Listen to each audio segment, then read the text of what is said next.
Thank all of you for coming this evening. And as Tom said, I've been interested in the flu for about 10, 12, 14 years, something like that. And you're probably saying, well, that's a peculiar interest. We teach January term courses at the college, and I was always on the prowl for something different that I could learn about, work with my students, and then potentially move it into a mainstream course. So when I first started reading about the work up in Alaska, the book that came out initially that I checked on was the book by Gina Kolata, who's a microbiologist, trained virologist, wrote for the New York Times. And she was interested in it, and in her beginning introductory remarks, she said something like Tom did. I didn't know about this. And she was a microbiology major, and you're going like, well, that's strange. This is a virus. We all know about it. It shows up every fall, goes away every spring.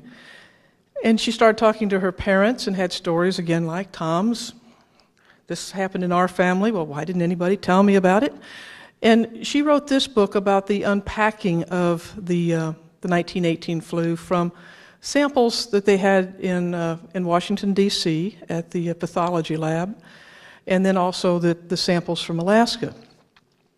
One of her references led me to Arthur Crosby, who wrote America's Forgotten Pandemic. Now, he wrote that in 1989, and it was one that was kind of slid through everybody's radar. Not many people had read that book. And Crosby, who was a historian down at the UT Austin, said that the pandemic flu, or Spanish flu, is called the forgotten pandemic. And he suggests some reasons why.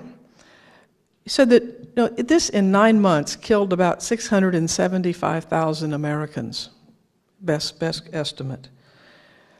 We had World War I going on. This happened in the spring, fall, and then on into 1919. But this happened in just a short amount of time, and we were really distracted by the World War I, the taking in and getting the troops organized, getting them shipped overseas. We had other things on our mind. And he said simply he thinks it's just the horror of it. Some families just couldn't force themselves to even think about what happened. And over the last few years, I've taught several courses on the flu. And as things have evolved, I've obviously talked about the 1918 reconstruction. I've talked about the bird flu. And the bird flu again, it keeps cropping up in Southeast Asia and China, Hong Kong. And then who can forget the swine flu pandemic of 2009, which waylaid a lot of people. And so the course keeps evolving, and obviously this year when I teach this course, I'll talk about, remember when the CDC was closed, and this. So let's back up to about the time of 1918. And a little bit before that, the late 1880s, early 1890s. And scientists, mainly bacteriologists, those that studied bacteria, were beginning to get a handle on disease. And we had realized that germs, bacteria, cause diseases. And we began to understand tuberculosis, cholera, diphtheria. And they began to give way to an understanding of what was going on when people got sick and how they got sick with these disorders. We had some research going on. We had developed a few vaccines. We had a few antitoxins available. The scientific world really thought we had it all figured out. This 1918 flu pandemic was really a great collision between nature and overconfident modern science. Now, the 1918 flu pandemic might have started here in the U.S., or maybe in China, or maybe in France. And I think you get the idea. We don't know where it started. There are lots of ideas floating around out there, but to prove where it came from and where it started, you need bodies. And we don't have bodies or samples to totally confirm this. What we do know is that in March of 1918, there were a number of people that were sick here in the U.S., and they were mainly soldiers and sailors, and we transported them over to France, And the flu went right with them in the spring of 1918, and then it just kind of seemed to spread everywhere. And by the fall of 1918, we realized we had something awful on our hands. The victims were healthy young adults, ages 20 to 40. In contrast to most seasonal flu outbreaks, you're thinking, well, it's older people, it's children, and it's people who have predisposing conditions. No, this hit the 20 to 40. This hit the parents and made them very, very ill. The symptoms were so strange and unusual, they didn't think it was the flu. I mean, we say now, oh, it's just the flu. This was something very different, and we did not know what it was, and there was a lot of misdiagnosing at first. And the majority of the deaths were from a secondary infection. Flu struck, started getting a little bit better, secondary infection of pneumonia settled in and went on for days and days, and many people did recover but were severely disposed for a long time, and others, the pneumonia did kill them in a few days. The most strange thing that was happening was there would be someone walking down the street, seeming perfectly fine, and then just collapse and be dead. There would be people riding a streetcar, riding the train. They didn't get up. They were dead. There was massive bleeding into the lungs, and you basically drowned in your own fluids. And I know that's gross, but that's unfortunately what was happening to a lot of people. So let's look at the spring, because that's where we get this started. The flu is not a reportable illness in 1918. It's just the flu. Don't have to report it. No one was keeping good records. There were a few record keepers, but not very much. March the 4th, an Army camp, Camp Funston, which is now Fort Riley in Kansas, had 20,000 new recruits training there. A 3 to 4 day flu just whipped through that camp. People were sick, some people died, others bounced right back, went right back to training. That month and the next, it went to another dozen Army camps. Why?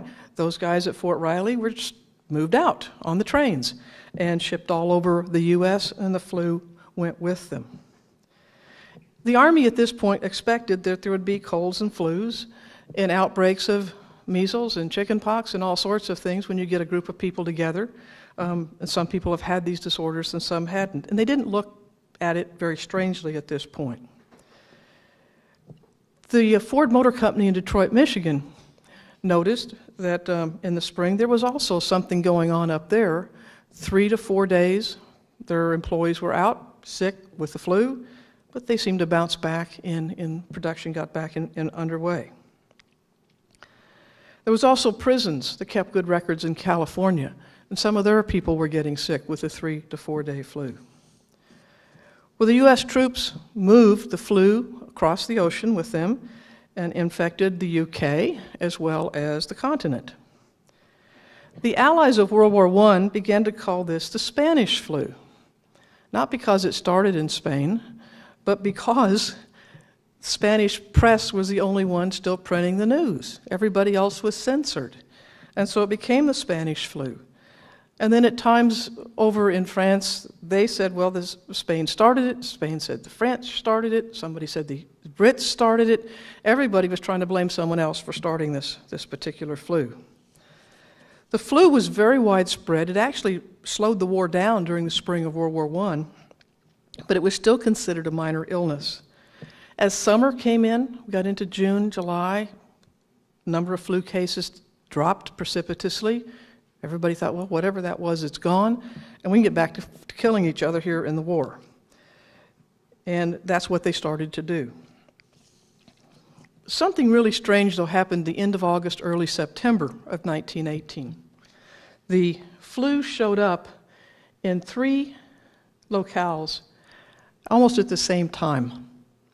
Brest, France, now that was the major docking place for the troops coming in from the UK and from the US to fight in the war.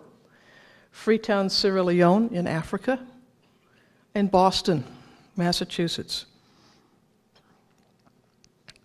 And all of a sudden, we had it in 3 places worldwide, And we still don't understand how and why that happened all at the same time. This flu was not a 3 or 4 day version. This was a wicked, virulent, deadly flu that was really making people extremely ill.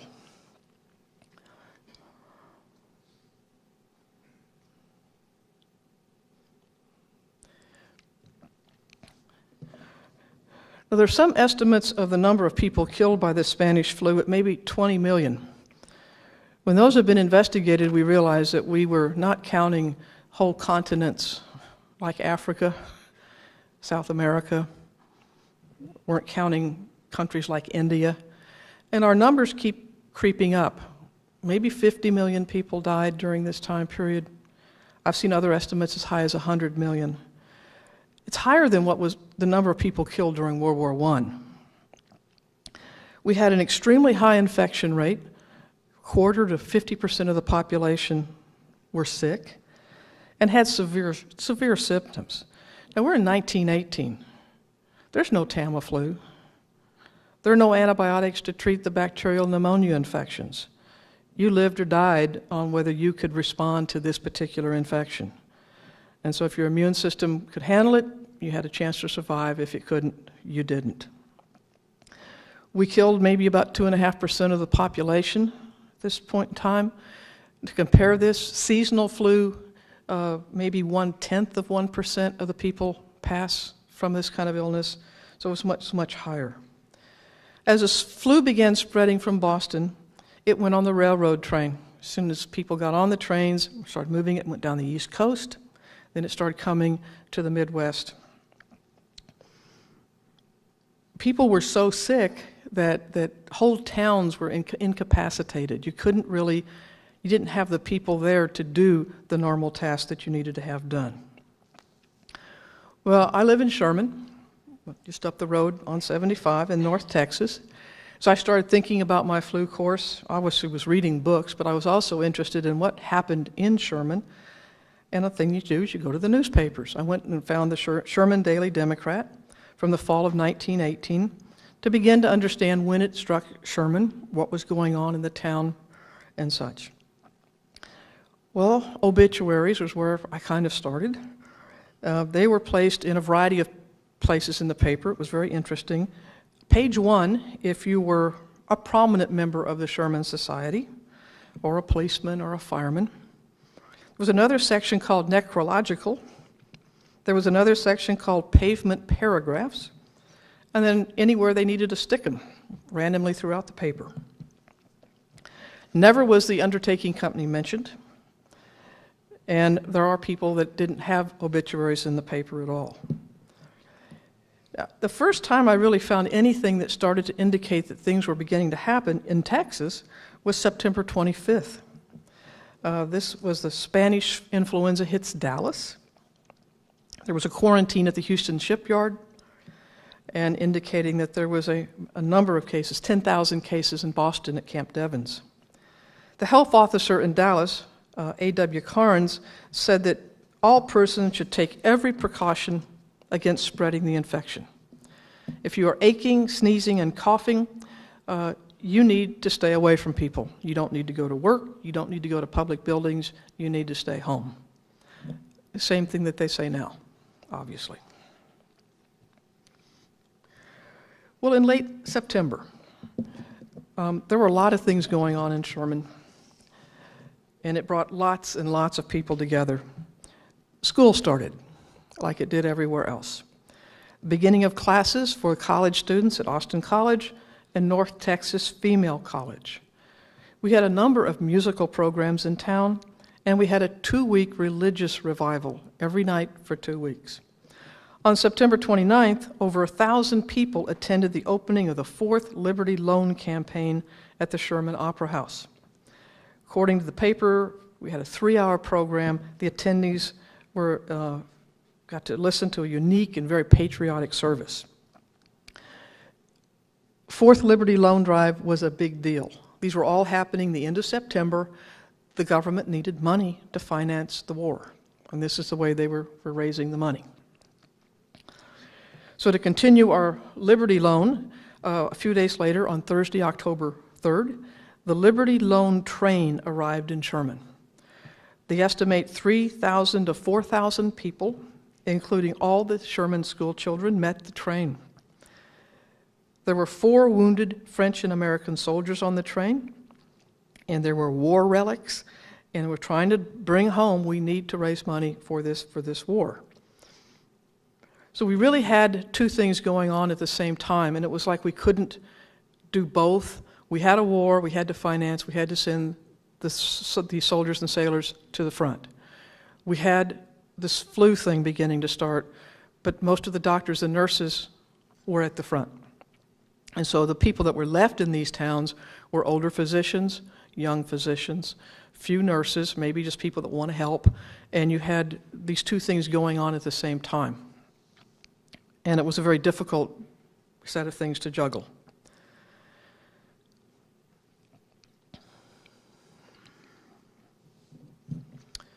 Well, when was the first case of the Spanish influenza in Sherman?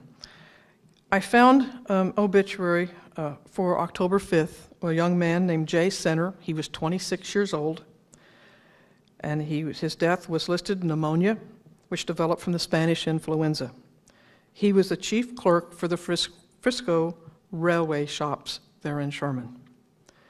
Alongside Center's death announcement, the Democrats said, "Isolation will combat influenza." And this was an article that reported the meeting of our health committee on October the 4th.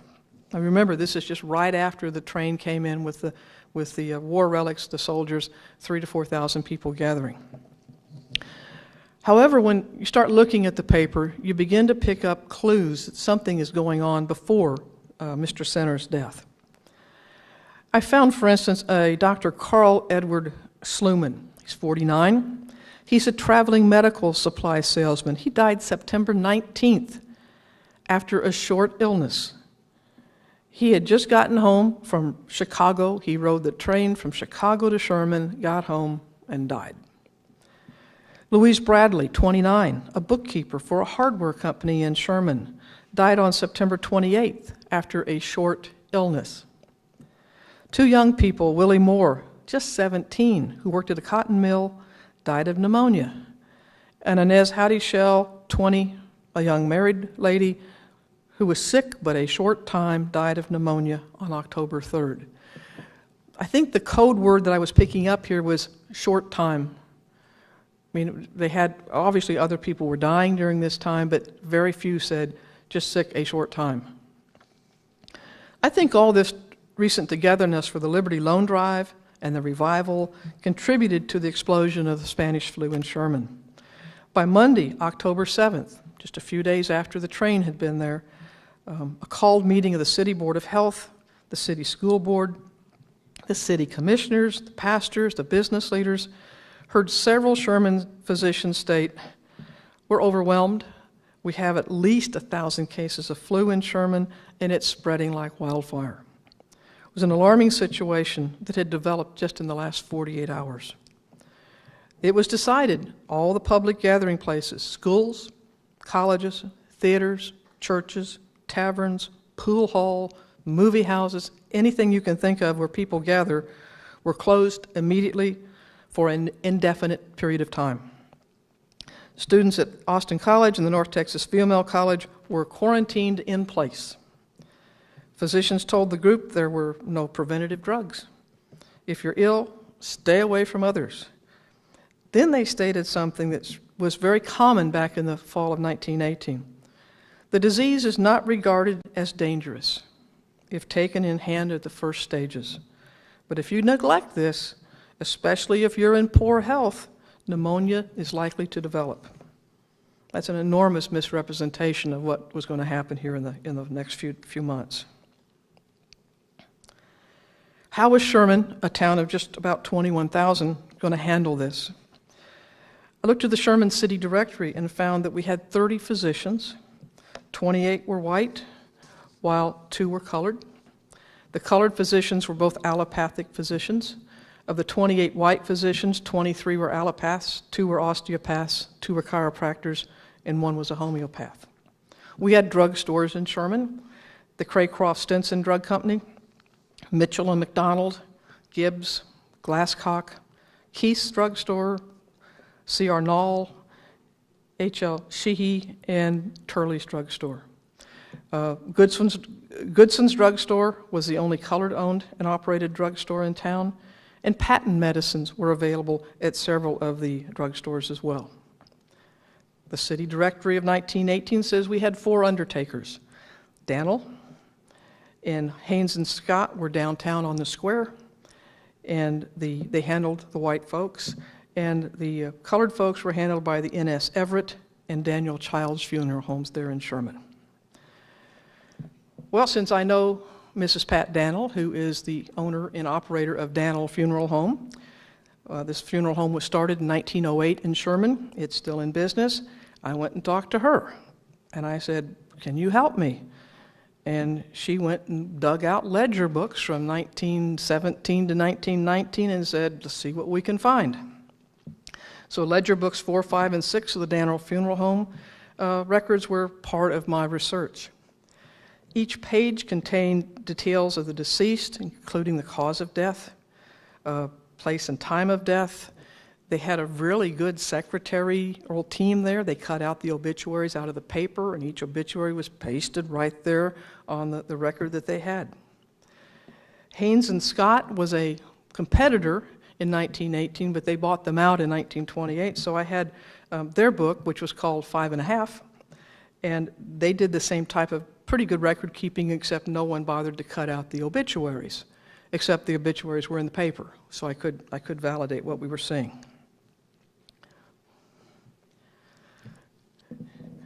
Okay, the Spanish flu swept through the population of Sherman, striking prominent citizens, common laborers, students, men and women, boys and girls. Among the leaders of Sherman who died very quickly from the flu was the sheriff, Sheriff Tom Roberts, age 50, who passed away on October 9th from a serious illness of only a few days. And then the paper said he died of pneumonia. Dr. C.S. Wilkerson, age 40, a physician whose death on October 9th was attributed to pneumonia, resulting from Spanish flu and to overwork in his efforts to check the disease among the people of Grayson County. The fire department was devastated by the death of Daniel Orr, age 38, a driver based at the Central Fire Station. He died October 10th. Here's our first responders beginning to fall. Numerous employees of the Frisco Railroad knew Jay Center, went to his funeral, and then they kept going to funeral after funeral after funeral. For instance, Will Pelly, a switchman, died on October 10th. Ida Fitzhugh, just age 24, died on October 15th. She was the wife of one of the railroad workers. Damaris Crowley, age 60, the wife of a coppersmith for the Frisco, died October 15th. Ben Waters, just age 30, a machinist helper, died on the 19th. And I could just go on and on and on, clear into December, with these folks were just getting sick and dying. Well, let's move downtown. Jim Wilson, age 39, owner of the Jim and Jewel Theaters, died on October the 11th. Restaurant managers, Ralph Bauman, 39, of a restaurant opposite the railroad station, died on the 18th, as well as his competitor, John W. Fatty McGinnis, age 45, had a restaurant just across the street from him. A shoe salesman, a young man named Paul Pitt, age 29, died on October the 8th. Sherman Barber, McLean Price, age 30, died on the 20th, suddenly, of influenza. Here's a pharmacist, Lyle McDonald, age 33, died on the 20th of November. So it just was rolling through the town here. I think one of the ones that struck me extremely hard was a family that has multiple things happen over just a few days. For instance, Mamie Waters Patterson, just 27, died after a 3-day bout with the flu on October 12th. Her brother was Ben Waters, age 30, who worked for the railroad. So Ben died, and Mamie's daughter Thelma, age 6, died on the 19th. If that wasn't enough, add a little bit more to it. Cheryl Waters, age 25, brother to Mamie and Ben, died a couple days later. So this poor family had 4 funerals that they were trying to juggle all at once. So what do you do? We had a city physician, his name was W.D. Poe, and he had a remedy. He said that this would be kind of a preventative for everyone. He said, what we want to do is get a gum of camphor solution, menthol, and mineral oil, and put that into a device you could get at the drugstore and spray your nose with it several times a day. Try to clear your nose out. He says you should take a mild purgative, a quinine, which helps break fever. He says stay away from crowds, eat good food, and stay away from crowds, wash your hands. That's about all that he suggested that you do. However, by the 17th of October, he was in the hospital, sick with the flu and pneumonia. We were seeing in the paper a number of ads, and I've given one of these on the back of the handout that was passed around. This was on the 15th of October, about a week after everything was closed. We had our war council there in Sherman, and it says, it's up to you. Are we going to get this thing stopped, or are we not going to get it stopped? And you need to take precautions, the same sorts of precautions that are up here. The main one was stay away from others. If you're sick, you stay home. If you're sick, put a mask on. If you are sick, don't go out doing things, but try to stay away from everyone.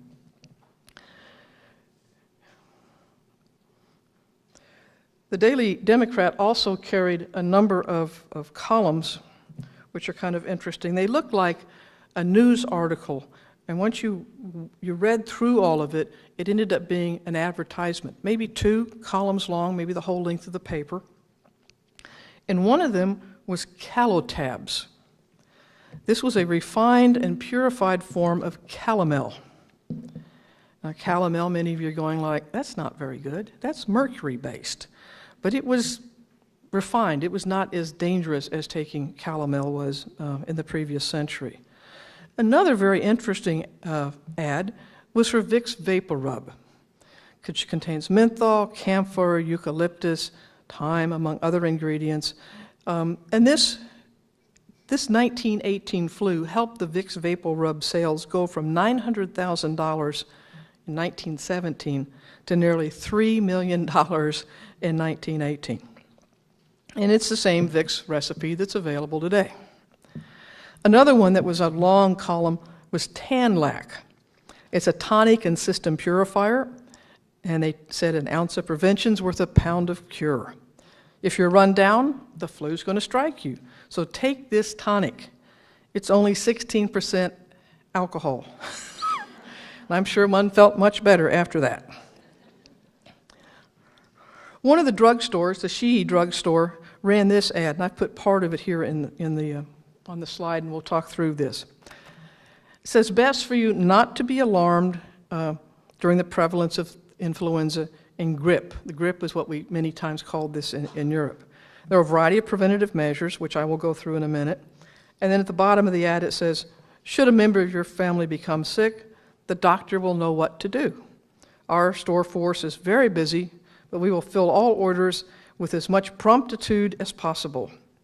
And also, we sterilize and polish all glasses used at our fountain, and due regard for absolute cleanliness is observed. So this is what they had in their store. And I wanted to talk through what these were and what they promised. And this was kind of the available list of things you could do for your family if someone got sick. Carbolic acid's where we'll start, also called phenol. It's the active ingredient in many oral analgesics, as well as a carbolic smoke ball, which was to be inhaled and was supposed to give you protection from the flu. Listerine, yes, Listerine like we have today, contained a variety of compounds, menthol, thymol, methyl salicylate, eucalyptol, and this was only 27% alcohol back then, was used as a mouthwash and a gargle.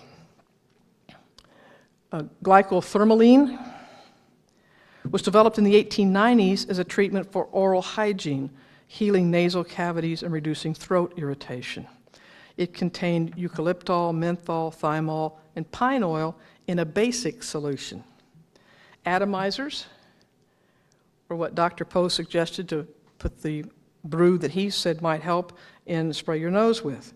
Germicidal soap, wash your hands. It's all you heard in 2009, and it's what you hear every flu season. Quinine.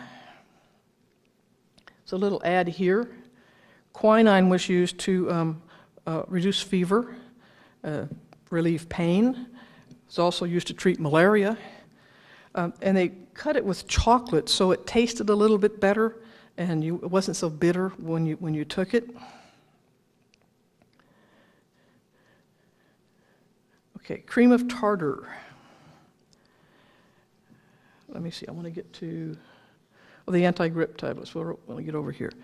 Anti-grip or flu tablets, sometimes called Red Devil grip tablets or Larkin cold and grip tablets, contain a variety of ingredients to try to reduce pain and fever. Throw a little bit of quinine in it, some camphor, some caffeine, and such, and that was used.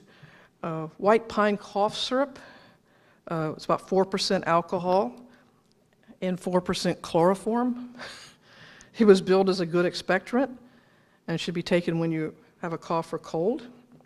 The syrup of figs from the California Fig Syrup Company was a laxative, and that was a purgative. That was very common for people to want to do that. Another popular laxative was called syrup pepsin, and this was first prepared in the 1880s by a Dr. William Caldwell. It contained senna, which is a purgative, and pepsin, a digestive enzyme. Another formulation using pepsin for medicinal purposes was Dr. Pepper's Pepsin Bitters. That is not Dr. Pepper, the soft drink, but it's got his name in it. Got mentholatum over here. It was developed in the 1890s, combination of menthol, petrolatum, rubbed into the chest. Cream of tartar is an ingredient in laxatives and such. And so we have a lot of different things that are available to try. And most of these are what we now call home remedies that many people still rely on. Another thing that people did, which probably was as effective as these list of things we just went through, they would put necklaces of onions, garlic, turpentine, creosote, anything that stunk around kids' necks, your neck, whatever. And that was really a way to keep people away from you. We call it social distancing today. Stay out of my space. What we say today is stay at least, a yardstick away from everybody so that if they're sneezing and coughing, you're not going to get in their way. And many times that's what people did. And you'll see pictures with kids just, their neck just laded with all these odds and ends around it to try to keep them safe. The American Red Cross was making masks. If someone was sick in the house, they would provide masks for the family so that they did not get infected with the sneezing and coughing that was going on. Another thing that was going on was there was a lot of gargling going on, spraying, almost like a fumigator, throughout towns was very common. And what the Sherman Fire Department did was they washed the streets down. Almost every night they would go through and wash the streets down. They didn't have any detergent or anything to do it with, but they were just spraying water and washing the streets down on a pretty consistent basis.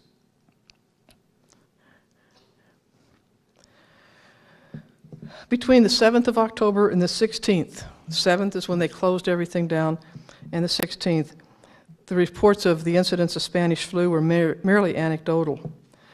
They weren't counting cases. I mean, they were swamped, and they just didn't do it.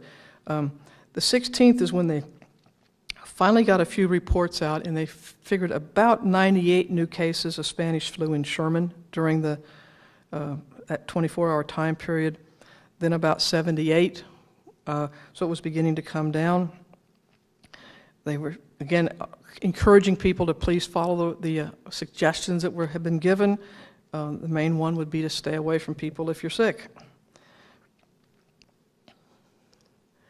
Well, during this time period, there were a number of interesting ads that appeared in the paper.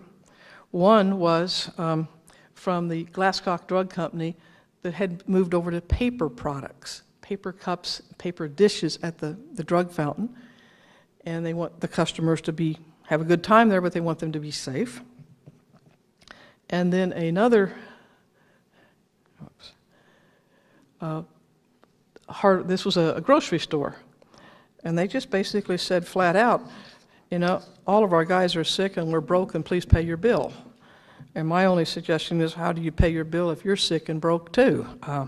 But they were obviously in deep doo there. On Tuesday, October 22nd, the health department began to see a positive tint going on, and they thought that if things continued to decline, the library could reopen on the 25th.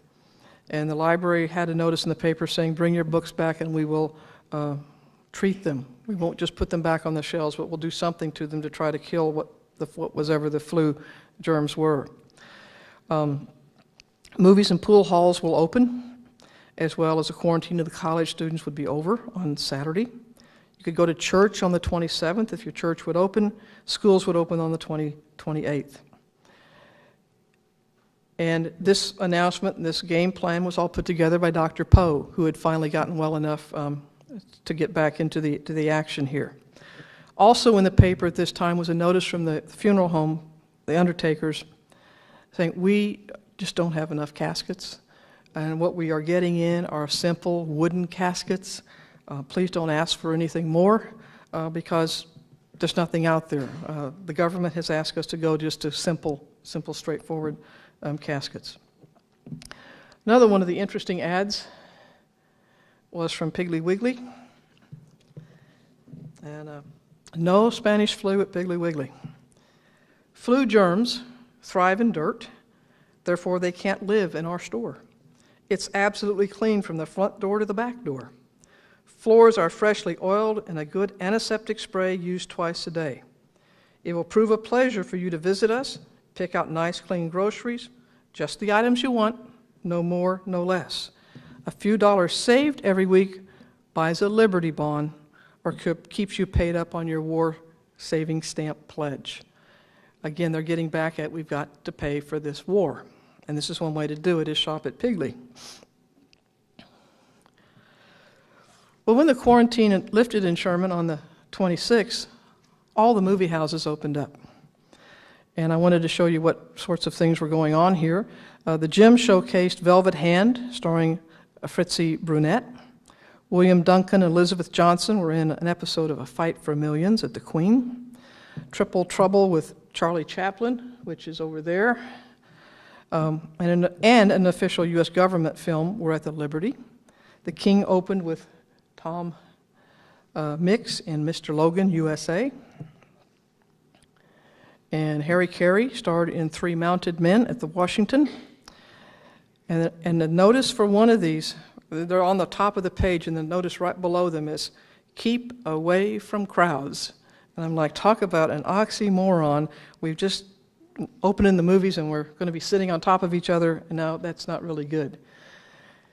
Denison had an interesting little ad in the paper at this time too. Denison's just 15 miles north of Sherman. And they said, and it's also a railroad town. Spanish influenza, of which Denison has had her full share, seems to be over. Health conditions are becoming normal again. Always being ahead in everything, Denison was the first to get influenza, and she's also the first to declare it practically exterminated. In appreciation of this, our out-of-town friends can again mingle in Denison with less fear than any city in Texas. Now, I thought that was interesting. The thing that was interesting also in this little article, they estimated they had 8,000 to 10,000 cases of flu and 153 deaths in Denison. That death rate would be about 1.5%, 2%, something like that. Schools had already reopened, and these numbers are not anywhere close to Sherman's, so I'm not sure where they got these or whether these are just straight estimates. But Sherman, as I said, had trouble keeping up with everything, so our numbers don't really look quite as high as that. Now, on one of the pages that you've got, table 1 and 2, I wanted to at least show you what I was able to find in the newspapers. Table 1 looks at the reports out of the paper from October 5th through middle of November. And as you can see, we had almost a week of no data, no idea. And initially we thought maybe 1,000 cases. And then we had a whole run of no reports. And then you can see it beginning to drop down. And you can see our quarantine was lifted on the 26th. And then to me, what was the most surprising, I just kept digging through the papers, and it just, nothing was there. I mean, early November, we had a rodeo in town. We didn't have time for the flu. And so we had all these rodeo reports and all these sorts of things were there. So it just kind of just went to nothing. So I don't really know exactly how many cases were there and how many folks passed. What I can tell you is what happened at the Daniel Funeral Home in 1917, 1918, 1919. If you look on table 2, you can see that I have my ages, and I have my October 1917, 18, 19 columns. And as you look at 1917 or 1919, you see that we had 13 deaths, 1917, 18 deaths in 1919. And when you look at what these folks died from, in 17 and 19, you find stillborns, malnutritions, accidents, diphtheria, typhoid, heart trouble. There wasn't really any one thing common. And you can also see it was kind of spread throughout. But, you know, the higher numbers were as to be expected in the kids from 0 to 9. It was tough growing up in that point in time. If you look at 1918 with me, we had a huge spike at 20 to 29, 30 to 39. It was a huge number of young people who were dying. And so you take and lump those together, ages 20 to 39, they were 64% of the October deaths in 1918, where if you look in 1917, we had 1, in 1919 we had 4. So the presence of Spanish influenza with pneumonia killed about 83% of the people that Daniel prepared for burial in October of 1918. Of the 53 Spanish influenza victims, women were about 43%, men were about 57%, and the average age of the people at Daniel's who they prepared for death was 29. The Haynes and Scott Ledger book contained a similar story. They had the burials of 31 individuals in 1918. Half of them died of the flu. Their average age was just 28. And you can see that the next year, things had really, really settled down. And to my almost disbelief, during this time period, the paper published every day. Daniel didn't lose a person. They did as many as 6 to 8 funerals a day, and they just kept moving through it, doing them. And Pat said that in stories from the Daniel family back then, nobody passed during this time period, which was really, really pretty incredible. Now, as we said before, we have a number of reasons why we don't have good data. I think the physicians were horribly overworked. They were doing what they could.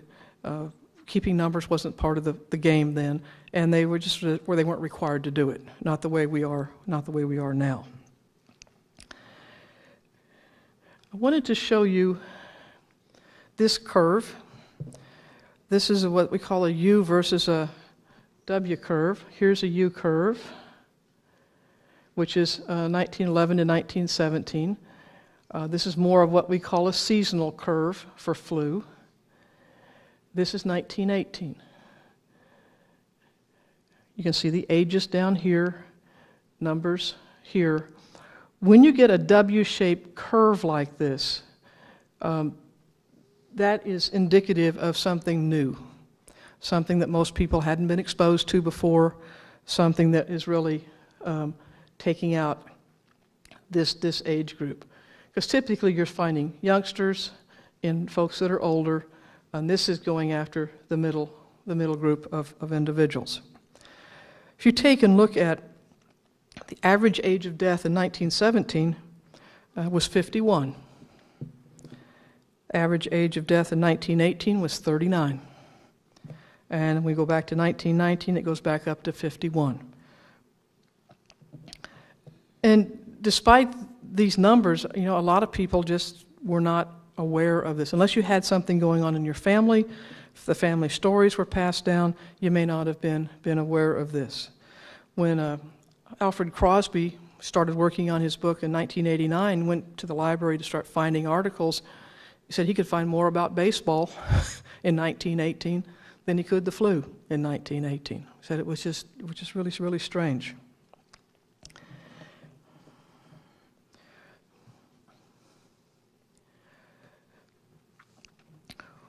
Well, when we have this many people killed, there's always people are wondering what, why, how.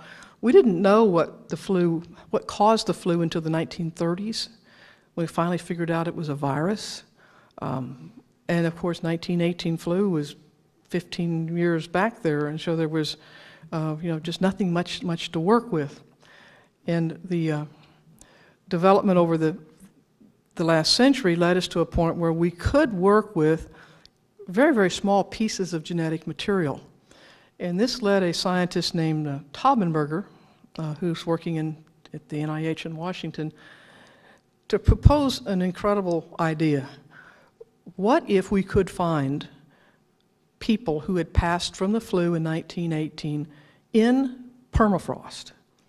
And what if we could extract out bits and pieces of this flu virus? Might we not then begin to understand what and why it was so deadly? So he started thinking of this. He also was thinking of samples on slides in the pathology lab. Abraham Lincoln set up a pathology lab in Civil War time, and samples of tissue from soldiers, sailors, Marines were to be saved that were peculiar or interesting. And so now there's just millions and millions of samples, highly computerized, thank goodness, and they started looking for soldiers who died of the flu very quickly in 1918, and they found some samples there. So between the two pieces of detective work, they begin to figure out how to piece this genetic information of the flu virus back together. Well, about 5-10 years ago, they got it. And they went like, okay, let's figure out why it's doing what it's doing. We still don't know. We still don't know why it attacked the 20 to 40-year-olds as strongly as it did. Our best explanation is not based on the genetic information of the virus, but we think that these people had a very robust immune system. When they were infected with this virus, they over-responded and produced what's called a cytokine storm, which effectively means you make a lot of fluid, it ends up in your lungs, and you drowned. And people in the 20 to 40 range had a robust system, and many of them died. The older people, thinking is that maybe there was a flu somewhat like this in the 1890s that they may have been exposed to as kids, and they had some residual immunity and it didn't impact them. Other thoughts are that spring flu, people that had it then in that 3 to 4 day range, maybe had some immunity towards this other flu and they didn't get it. We're still digging for answers. We don't have an answer as exactly what is in that code, though it's being worked on extensively. Along the same time frame, we had, keep hitting the wrong thing. Bird flus have shown up. Bird flus in Hong Kong, China, Southeast Asia. These two flus have not figured out how to transfer from human to human yet. There's been limited transmission from maybe bird to child, kid playing with a bird that's ill, maybe to a parent, but not commonly to a parent. So both of those are still kind of out there. The bird flu has triggered almost every country on this planet to develop a pandemic flu plan. What are we going to do if something like this really does get human to human. How are we going to handle it? Those flu plans are updated every 4 or 5 years, so everybody's got an idea what they'd like to do. Swine flu pandemic of 2009 marched itself out of Mexico during spring break in April of 2009, and began to spread worldwide. It ended up being a pandemic because it was almost every continent in the world had this. This one scared people because the people that were getting sick were under age 25. This really scared CDC because they were going like, this is not typical. Flus hit kids, older people, people who were already having health problems. This was not supposed to be hitting the under 20, 25 group. What we said initially for this was isolation, quarantine, wash your hands, wear a mask, stay away from me. The college, Austin College, in the fall of 2009, I had the index case on campus in my genetics class. He was also in the choir, and he was in a theater production. You wonder where the flu, it went all over the place. He was number one and just spread it out everywhere. This flu with our college students kept them sick about a week to 10 days before they were feeling human again. And remember, the vaccine for this was late in coming, didn't have very much, and when we finally got a full load of vaccine in January, nobody would take it. They ended up throwing it away. Vaccines take, the way we do it now, about 6 months of waiting before you get some available. Then it's a matter who do you give it to and what's the rules for that. We have an antiviral, Tamiflu, that many people will request from a physician, but that's about it in terms of an antiviral that we can take. And I wanted to tell you a little bit about some other things that you might look into on this topic. One of my favorite Texas authors, Horton Foote, has written a series of plays, The Orphan Cycle. There are 9 plays in it. One of them is 1918, and this is a film that he produced a few years ago. Matthew Broderick was in it. Took place in Waxahachie, so you get to see that. And this is a story of a family dealing with the 1918 flu, World War I, and just day-to-day family life, and you get a chance to see it. This is on a DVD. If you've not seen it, it's really, really well done. And if you can see his shows on stage, that would be even better. The American Experience, PBS program, has a show called Influenza 1918. The reason I show this to my class and the reason I like it, they're stories. They found older people and they have told their stories about what it was like with their families and this sort of thing. So it's really well done. And then one of our, again, Southern writers, Catherine Ann Porter, Pale Horse, Pale Rider. She was a correspondent in Denver, had a soldier that was her lover, and they both got sick. And he died, and she nearly died. They actually had her obit ready to run, and they backed off when it looked like she might survive. But it just really is a really well done short story. A couple other books that are out there now available. Cruel Wind, 1918 to 1920. Here in the States, what was going on? I use this in my class now. I find it really interesting because of the stories and how broad it is with what's happening. And then The Great Influenza is John Barry's book that came out in 2004, which I think really alerted people to what the possibilities would be if we did get a massive flu. Another place I really enjoy looking at and working with my students on is the Influenza Encyclopedia, and they have got newspaper clippings from a set of cities, about 50 different cities. You can go and pull up page after page. It's mainly the big cities, not Sherman, Texas, but you get a chance to see what's going on there. The CDC, I had to change my talk since they're now open because they were closed. This data is old. It's before the government shut down. But this is what they send out every week. on their website, and you get a chance to see what types of data we're having. So we're clear over here now. Things are calm, thank goodness. But this is when you can see last year's flu peak in second week of, this would be like January, and here you can see the numbers. And they give you an idea of what's happening. And this is data that is probably 2 weeks old when it comes out. If you want something a little bit quicker, go to Google Flu Trends. And Google Flu Trends plots data almost every day. And what they do is they have a search engine that says, what are people looking for? In Allen, Texas, are they all looking for what's the flu and what's a cold and what do you take and what don't you take? And if there's a big spike there, then they know that the flu is probably here in town. And it's about 2 weeks ahead of time before the CDC gets it. Another one that's been plotting data since the government shut down is Athena Health.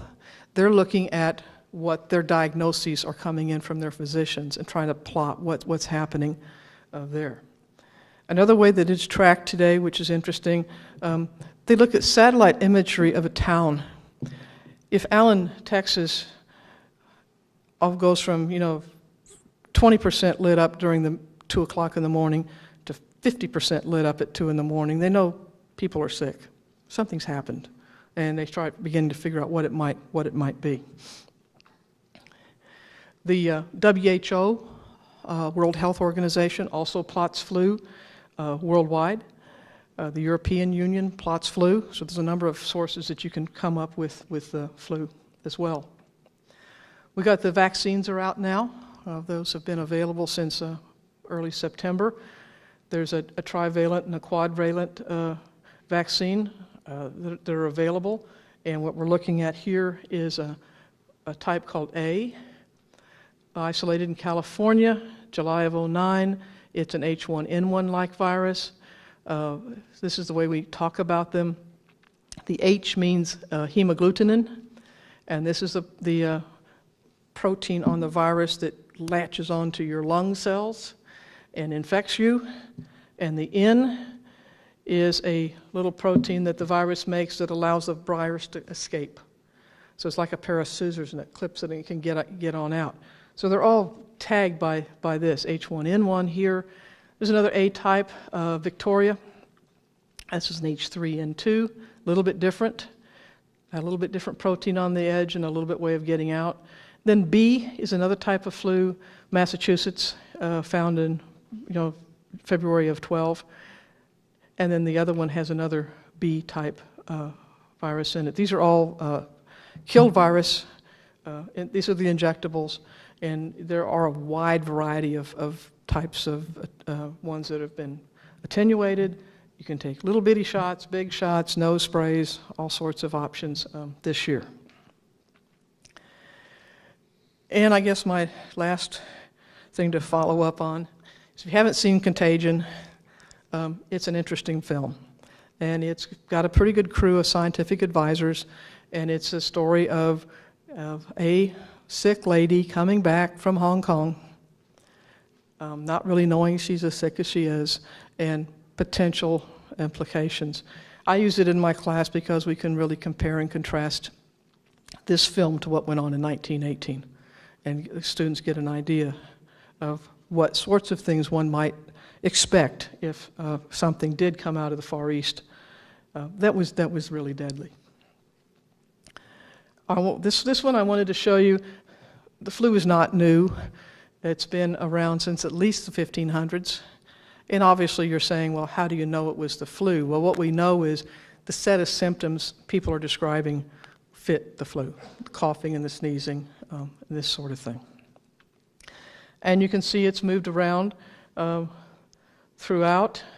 And as we start moving into being able to move on ships and trains, we began to move it around closer. This is this last big pandemic that might give people immunity. And then we had 3 of them in the 20th century, and then we've had 1 in the 21st century already.